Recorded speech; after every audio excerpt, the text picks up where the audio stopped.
আমরা এখন অবস্থান করছি রাজধানীর সোহরাওয়ার্দী উদ্যানে। আপনারা দেখতে পাচ্ছেন বিশাল কর্মযজ্ঞ চলছে। এখানে মূল মঞ্চ তৈরি করা হচ্ছে, পাশে সাউন্ড সিস্টেমের জন্য দুটা মঞ্চ তৈরি করা হচ্ছে। সেই সঙ্গে মূল মঞ্চের সামনের দিকে একটি বেষ্টনী তৈরি করা হচ্ছে।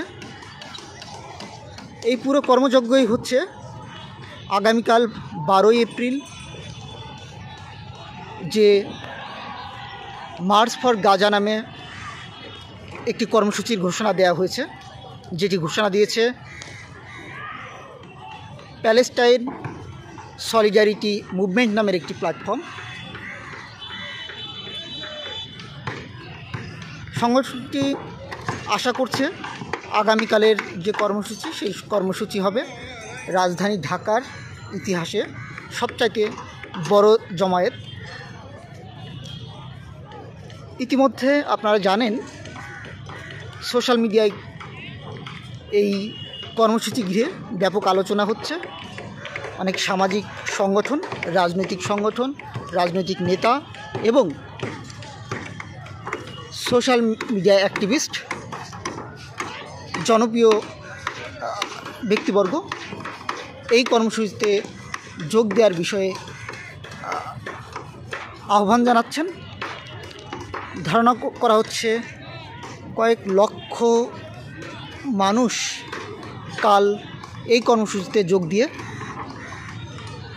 ফিলিস্তিনের গাজায় যে হত্যাযজ্ঞ চলছে সেই হত্যাযজ্ঞের প্রতিবাদ জানাবেন এবং গাজাবাসীর প্রতি তাদের সমর্থন জানাবেন। আমরা দেখতে পাচ্ছি একটি বেষ্টনী তৈরি করা হচ্ছে। এই বেষ্টনীটা কিন্তু মূল যে মাঠ, যেখানে যারা ফিলিস্তিনের মানুষ গাজার মানুষের প্রতি সমর্থন জানাতে আসবেন তাদের জন্য খোলা মাঠ। ঠিক সামনের দিকে একটি টাওয়ার তৈরি করা হচ্ছে। খুব সম্ভবত এটা নেটওয়ার্কটা যেন ঠিকভাবে কাজ করে, যেহেতু অনেক বড় জমায়েত হবে সেজন্য এটা করা হচ্ছে। এই পাশে আমরা দেখতে পেয়েছি প্রশাসনের ব্যক্তিবর্গ যারা এটা নিরাপত্তার দায়িত্বে থাকবেন। র্যাবের দুটি গাড়ি এখানে অবস্থান করছে। এছাড়া কিন্তু অনেকেই এই কর্মসূচি প্রস্তুতি দেখার জন্য এখানে এসেছেন। এই সামনে যে জায়গাটা দেখছেন এটা হলো মূল মঞ্চ, আর দুই পাশে দুটি সাউন্ড সিস্টেমের ব্যবস্থা করা হয়েছে। আরেকটি বিষয় বলে রাখা ভালো, এই কর্মসূচি কিন্তু প্রথমে যখন ঘোষণা দেওয়া হয়েছিল তখন বলা হয়েছিল রাজধানীর শাহবাগ থেকে মানিক মিয়া এভিনিউ পর্যন্ত এই কর্মসূচি করা হবে। পরবর্তীতে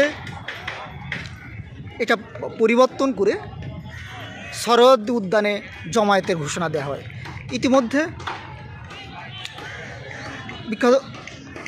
ইতিমধ্যে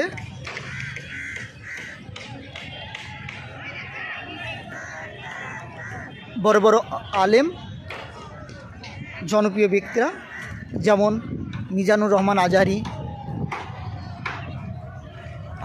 আস-সুন্নাহ ফাউন্ডেশনের চেয়ারম্যান, 10 মিনিট স্কুলের আইমান সাদিক সহ আরজি কিবরিয়া, বাংলাদেশ ছাত্র শিবিরের ইসলামী ছাত্র শিবিরের সভাপতি, এছাড়া এনসিপির হাসনাত আবদুল্লাহ সহ অনেকেই কিন্তু ভিডিও বার্তা দিয়েছেন যে এই কর্মসূচিকে ঘিরে এই কর্মসূচিতে সাধারণ মানুষের, সব স্তরের মানুষের যোগ দেওয়ার আহ্বান জানিয়েছেন তারা। এবং এছাড়া এই কর্মসূচিতে যে লক্ষ লক্ষ মানুষের সমাগম হবে এটা বোঝা যাচ্ছে এবং এই কর্মসূচির সমর্থনে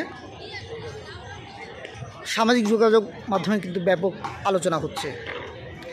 এই ছিল এখানকার বর্তমান প্রস্তুতির খবর।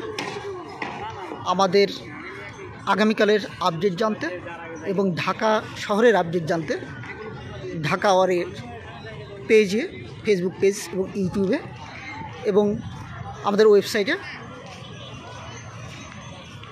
চোখ রাখুন।